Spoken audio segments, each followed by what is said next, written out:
recognise, though, given the situation, I cannot deliver the mandate on which I was elected by the Conservative Party. I have therefore spoken to His Majesty the King to notify him that I am resigning as leader of the Conservative Party. British Prime Minister Liz Truss credits plunging the United Kingdom into further political chaos. Hello, I'm Arnold Naidu and this is The Heat.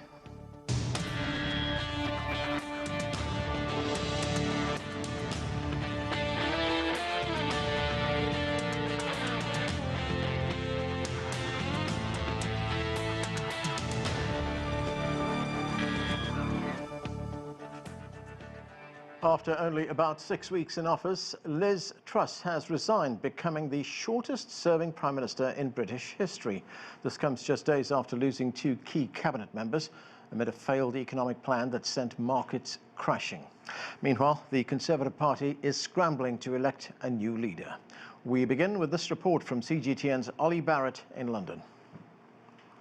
The pressure had been building on Liz Truss for days, and in the last 24 hours or so it got even more intense. She was visited at Downing Street earlier by senior Conservative Party officials who effectively told her that the game was up, that she no longer commanded the confidence of her party, that she really couldn't lead the Conservatives any longer. She therefore announced her resignation, insisting on the streets of Downing Street that she'd done her best. We set out a vision for a low-tax, high-growth economy that would take advantage of the freedoms of Brexit. I recognise, though, given the situation, I cannot deliver the mandate on which I was elected by the Conservative Party. I have therefore spoken to His Majesty the King to notify him that I am resigning as leader of the Conservative Party. A leadership campaign to replace her will be rapid. The Conservative officials who are running that process say that the candidates, whoever they end up being, will be whittled down over the course of the next week. The next leader of the party will be known by Friday of next week, and that person will become the next UK Prime Minister. The opposition parties here in the UK are up in arms. Well, what a mess. And this is not just a soap opera at the top of the Tory party. It's doing huge damage to our economy and to the reputation of our country. And the public are paying with higher prices, with higher mortgages. So we can't have a revolving door of chaos. We can't have another experiment at the top of the Tory party. There is an alternative, and that's a stable Labour government. And the public are entitled to have their say, and that's why there should be a general election. It has been a chaotic period for British politics, but the idea of an imminent election is probably unlikely. Whoever takes over the Conservative Party knows that they are miles behind Labour in the polls.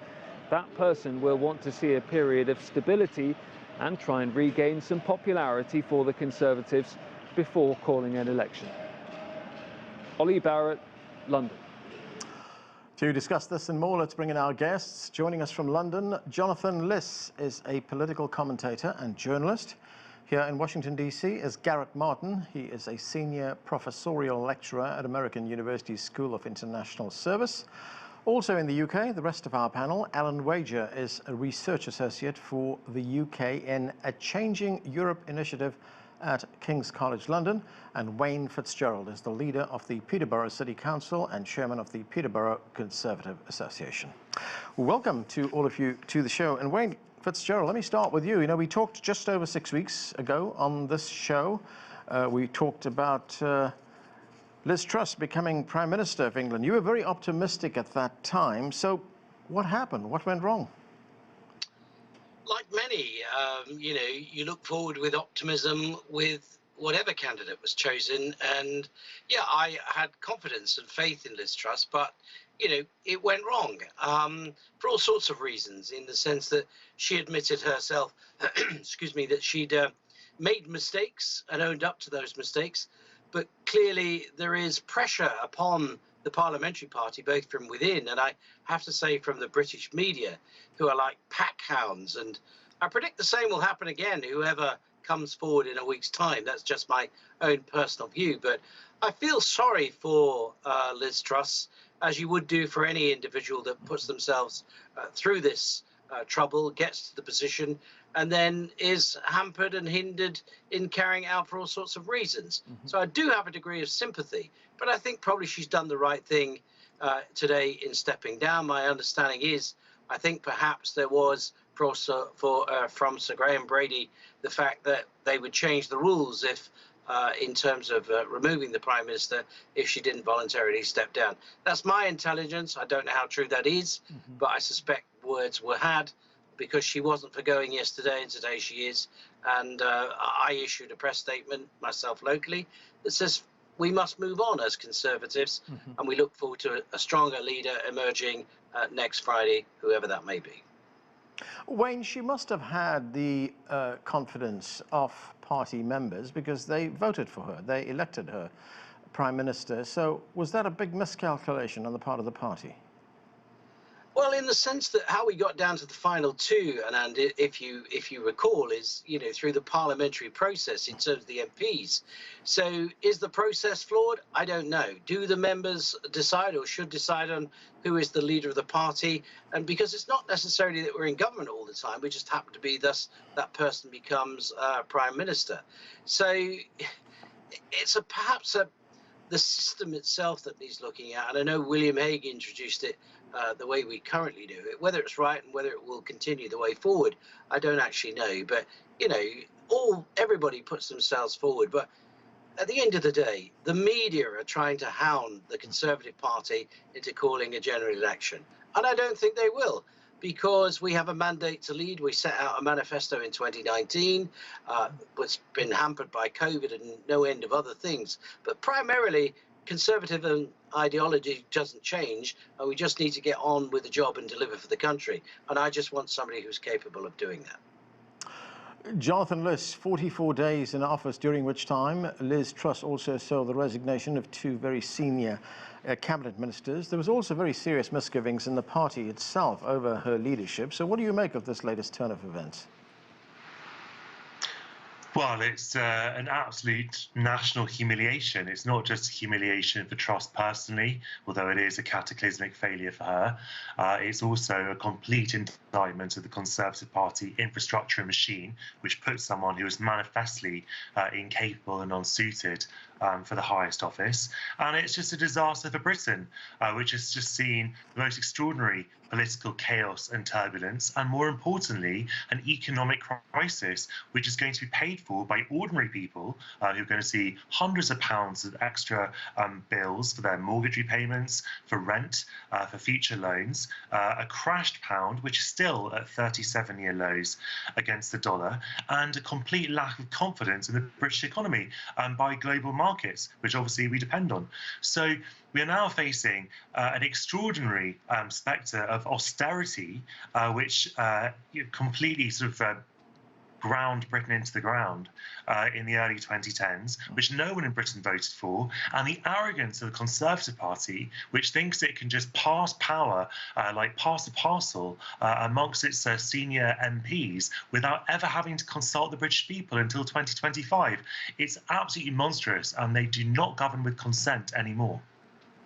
One other thing, Jonathan, it was something that the Labour leader, Sir Keir Starmer, said a few days ago, and he said that the problem with the Conservative Party, among many other problems, was that they put party before country. I mean, is there a feeling in the United Kingdom that the government has lost touch with ordinary voters? Absolutely. Liz Truss, the last count, had an approval rating of 9%. Her government is the most unpopular in living memory. A majority of the public want a general election, and Labour is 36 points ahead. So obviously, a general election would be akin to a mercy killing at this point for the Conservatives, but they're not going to grant it because they don't want to be wiped out. But the truth of the matter is that the Conservatives are completely exhausted after 12 years in government. They don't know what they stand for anymore. They've lost the one issue, Brexit, which they could rally around because that's no longer such a salient point. And the British public is completely fed up and exhausted as well because they can see the Conservatives have entirely lost the right to govern. There is no public mandate for any of their policies.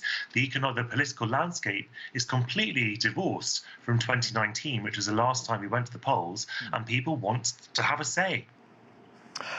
Garret Martin, shortly after she took office, Liz Truss announced or presented her mini budget. Her Chancellor of the Exchequer presented that budget. There were tax cuts for the rich in that. And the response from the United Kingdom voters, as well as people around the world, as well as the markets, was pretty swift. The pound crashed. To what extent was that responsible for her demise? Well, I think it played a very crucial role. I mean, to be fair to Liz Truss, I think she did inherit a rather precarious position. A lot of the broader economic challenges that she encountered or that she inherited were not of her own making. Many of the problems that the UK is facing are not specific to the UK, if you're thinking about the energy crisis, spiraling costs of living. So in that sense, she inherited a very difficult situation. I think the big mistake was really to swing for the fences and to really go for a audacious or bold gamble, but without thinking of how markets and how other actors would react. And clearly the response was so swift, was so devastating, was such a profound disavowal that I think it really took away all of the air out of the plan proposed by Liz Truss. So she was always going to face a very difficult situation. But the gamble that she enacted failed so spectacularly that after that, there was really no authority to sort of hide behind. The fact that she also did not seem to take responsibility and sacked her Chancellor of the Exchequer, as opposed to assuming the mistake, I think did not help. Garret, the gamble was low taxes, high growth, and there are many analysts who say, well, that was never destined to be a winner. No, and to be fair, her major opponent in the leadership election, Rishi Sunak, said the same thing. He said essentially this was a fairy tale approach of the fairy tale plan. It was an ideological plan rather than one that was in line with the economic realities that the United Kingdom faced. And so, yes, I think it was very likely to fail and to be received poorly by the markets and by many other actors.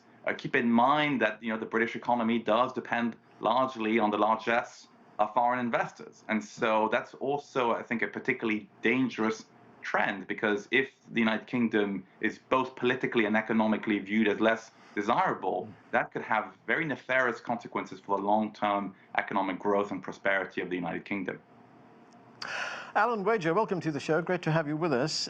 Truss's resignation, as we reported earlier, makes her the shortest-serving Prime Minister in the history of Britain. But let's look at where she leaves the country. Let's look at some numbers here. Inflation at 10.1%. Food prices up by 14.5%. And we know energy prices have been going up. Of course, some of that was exacerbated by the Ukraine conflict. But what is your assessment of where Britain stands right now and where the Conservatives go to from here? Well, for the Conservatives, the key number isn't necessarily any of those, but it's the poll ratings that Jonathan identified. The Conservatives' poll ratings are at a historic low, and in a sense, perhaps the only way is up for them from here, and that's what they'll be hoping. However, the headwinds that the new leader confronts as they go into this winter, whoever it will be, are profound.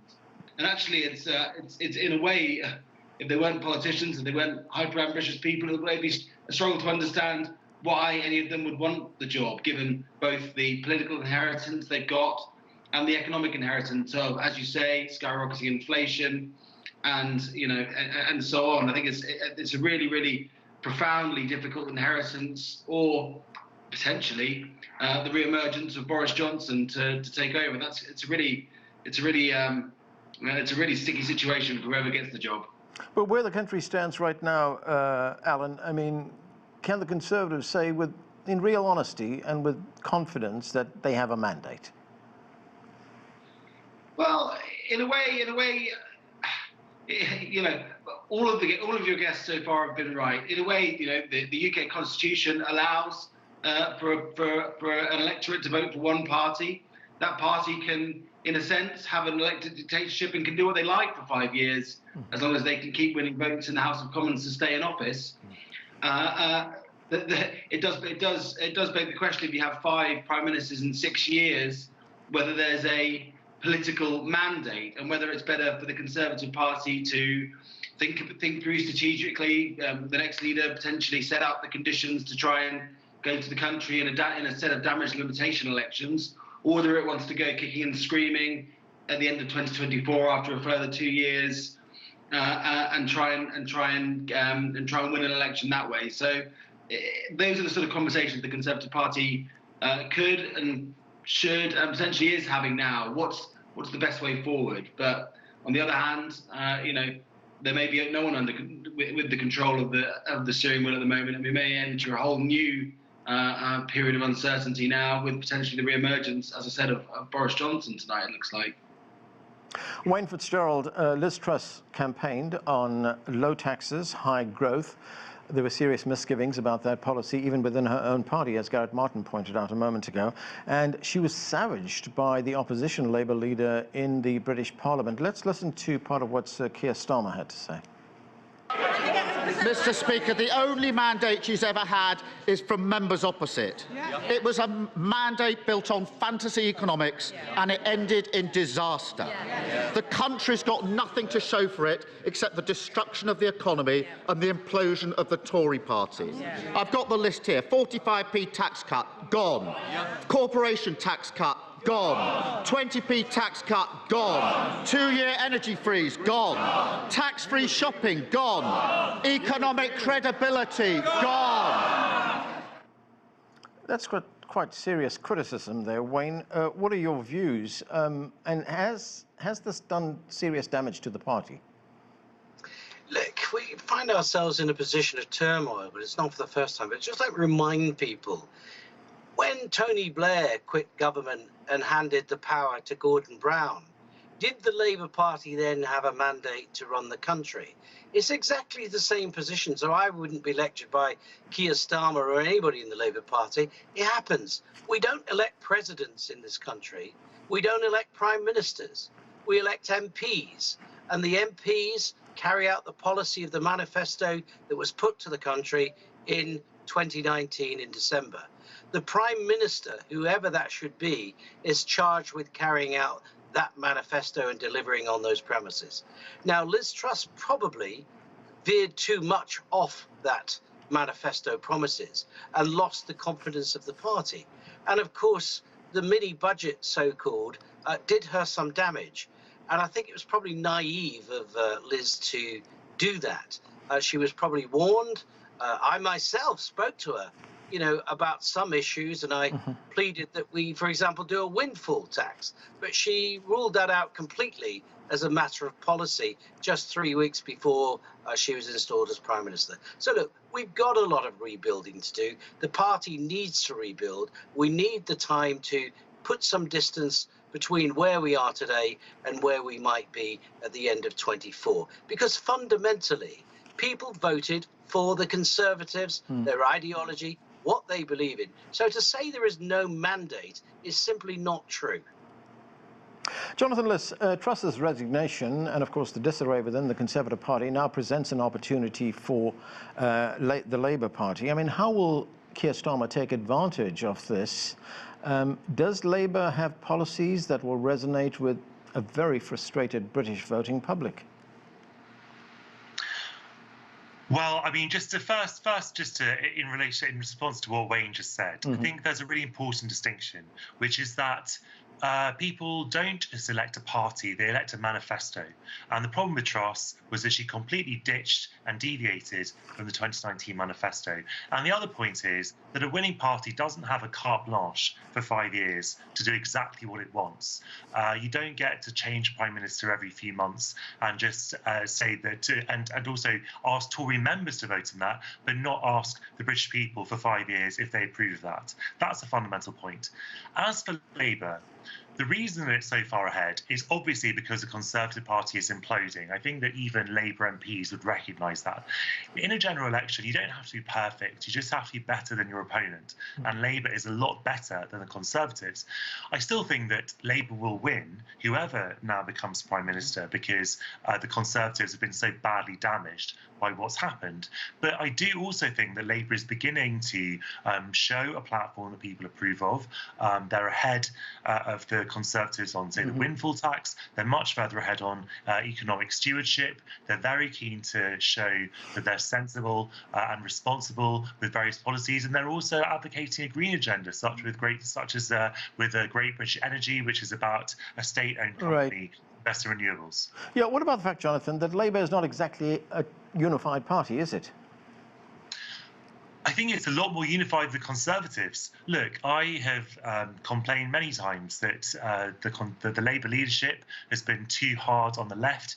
It's been trying too hard to purge the left from positions of influence. And I still think that's true. And I still think that the Labour Party should be a lot bolder and more radical in its offering, particularly now that it has such a big lead. It doesn't need to be so afraid of the Conservative newspapers and Conservative MPs.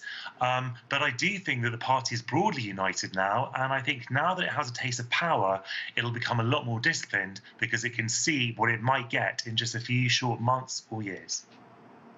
Garret Martin, the United Kingdom will need some pretty strong measures to fix the economy, to support the pound. I mean, we've seen some policies do a U-turn. There was the second Chancellor of the Exchequer under Liz Truss, Jeremy Hunt. He basically reversed all the policies that the first Chancellor introduced. What would be the priority for the next Prime Minister? Well, I think the first priority for the next Prime Minister is to be able to gain control of the Conservative Party in many respects. I think, Jonathan is right that the Labour Party has its own divisions, but I think the Conservative Party is particularly fractious. I mean, we've seen that in terms of the number of candidates who've gone.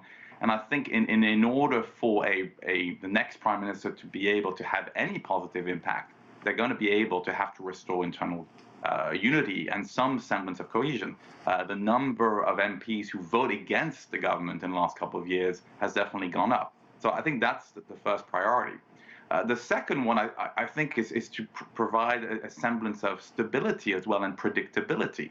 I think that's definitely what the markets are looking for. We've seen a wild swings in policies from one Prime Minister to another within the Conservative Party, and I think that has not reassured markets and external and allies and partners. And so I think that's going to be key, to basically have a clear plan of action and to be able to stick to it and to be able to deliver. Because, again, in the long run, I think there is cumulative damage to the credibility of the United Kingdom when you have repeated periods of inward gazing and sort of a spectacle of crisis. And this has been the case for the past year. If you think about Partygate, if you think about the ouster of Boris Johnson, the long leadership challenge over the summer, and now this has been a whole year that's been largely wasted by internal sort of Conservative Party drama. So being able to show that they can be good custodians and not constantly subject to infighting or scandal is going to be particularly important both at home and abroad. Alan Wage, looking at the bigger picture, the broader picture here, I mean, as Garret pointed out, that Conservative Party leaders, Prime Ministers, have made mistakes. But if we look at how Britain got to this, certainly the pandemic played a role in it, and the Ukraine conflict has also played a role in it. But to what extent did Britain get to this point because of Brexit? Well, I think the Conservative Party reached this boiling point in large part because of Brexit. Since the vote in 2016 to leave the European Union, the Conservative Party has never really thought about economic policy. It's not had to confront the hard choices that are involved in economic policy, and ultimately ended up with a Prime Minister in Boris Johnson who was able to be all things to all men. He was able to promise this levelling up agenda in the manifesto, while also hinting at tax cuts to voters in more affluent parts of England. And that fell apart as soon as you lost Boris Johnson as Prime Minister, because no one else could have that sort of ability to say one thing to one audience and one thing to another. And that's why you ended up with Liz Truss offering her set of sort of economic views and so on. And that's why now we're going to end up with a period where we need to focus above all on stability. So I think this perhaps brewing under the surface for a very long time, and it never came to the surface because Brexit was this bed-stopping issue in British politics. Right, Wayne Fitzgerald, let's talk about a possible successor to Liz Truss. Lots of names being mentioned, including the former Prime Minister Boris Johnson. Theresa May's name has been mentioned as well. And there was a YouGov poll that was done, and this poll was done before the resignation of Liz Truss. And people, Conservative Party members that is, were asked who would you most want to see take over if Liz Truss resigned. Leading the pack, Boris Johnson with 32%, Rishi Sunak with 23%, Ben Wallace with 10%, and all the others are in single digits. I mean, could we see a return of Boris Johnson to number 10 Downing Street? Well, straight out the Trumps announced today, and I looked a couple of hours ago, so the position may have moved since then, but Guido Fawkes, a well-known blogging site here, puts Boris Johnson on 40 votes already. After a couple of hours, the vote is opening, with Rishi Sunak on 29 and Penny Mordaunt with just a handful of votes. But let me tell you, it's not just about Conservative members who vote. I talk to the electorate. I talk to my own family, and people want Boris back. Now, you know, and I've been on this program many times, I'm a big fan of Boris Johnson. I know he's not perfect. I know he made mistakes, and I know he's still got a shadow hanging over him, right. with a committee coming up soon. But a lot of people, party members and others, would prefer Boris Johnson. As you know, Alan just said, he brings people together. He's got something. So I wouldn't be surprised when he said, hasta la vista. Yeah. He'll be back. And he models himself on Winston Churchill in many ways, and is a great admirer of his. And what did Winston Churchill do? He came back. Okay. Look, there's also a view about not looking backwards. Right. So let's see what emerges in the next few days. Okay, I've only got a minute left. Jonathan Liss, what do you make of that? The possibility that Boris Johnson could be back in office? It is absolutely obscene that someone as morally destitute and corrupt as Boris Johnson could ever be resurrected in this way. The Conservative Party was scrambling to dispatch him just 3 months ago. It defies all belief that they might now be thinking about bringing him back. I'm afraid what Wayne says simply isn't true. Boris Johnson is wildly unpopular. He was almost as unpopular as Liz Truss at the time of his removal, and that's why people were trying to remove him. Right. He's covered in scandal, and there is more scandal waiting in the wings. There's a parliamentary inquiry that might reveal that he lied to Parliament. Okay. There's absolutely no point in the Conservative Party bringing him back. It's not in their interest. It's not in the national interest. Okay, and that's where we have to leave it. Thanks to all of you for being with us. I'm Anand Naidu in Washington, D.C. Thank you for watching.